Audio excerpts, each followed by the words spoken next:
నిజంగా నాకు బల్లి అంటేనే మస్తు భయం వేస్తుందల్లా. మా ఇంట్లో అప్పుడప్పుడు బల్లి తిరుగుతుంది గోడ మీదకెళ్ళి. ఇక నేను ఆ అర్రలకే పోనమ్మో. ఒక్కసారి బల్లి తోక కూడా తెగిందల్లా, అబ్బో నాకైతే జ్వరమే వచ్చింది దాన్ని చూసినాక. అసాంటిది పాము కనబడితే ఇంకెట్లా? ఓయమ్మనే ఏమన్నా ఉన్నదా? ఇక ఆ పాము రోడ్డు మీద కనబడితే అది వేరే సంగతి అనుకోవచ్చు. మంచినీళ్ళు తాగుదామని ఫ్రిడ్జ్ తెరిస్తే అలా బుసుక్కున ఇట్లా అంటే ఎట్లా అనిపిస్తుంది వల్ల. అమ్మో నాకైతే తలుచుకుంటుంటేనే గజ్జు అంటున్నది. చూడుర్రి మీరు కూడా, కానీ గజ్జు మనకుర్రి చూడుర్రి ఏందో ముచ్చట.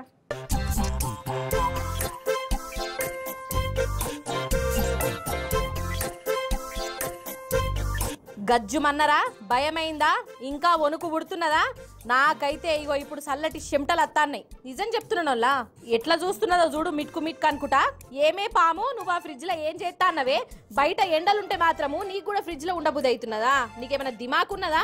అంత లావైతే నీళ్ళల్లో తిరుగు, చెట్లలో వండుకో, గంతేగాని నీకు కూడా ఏసీ లెక్క చల్లసల్లని కూల్ కూల్ కావాలంటే ఎట్లా?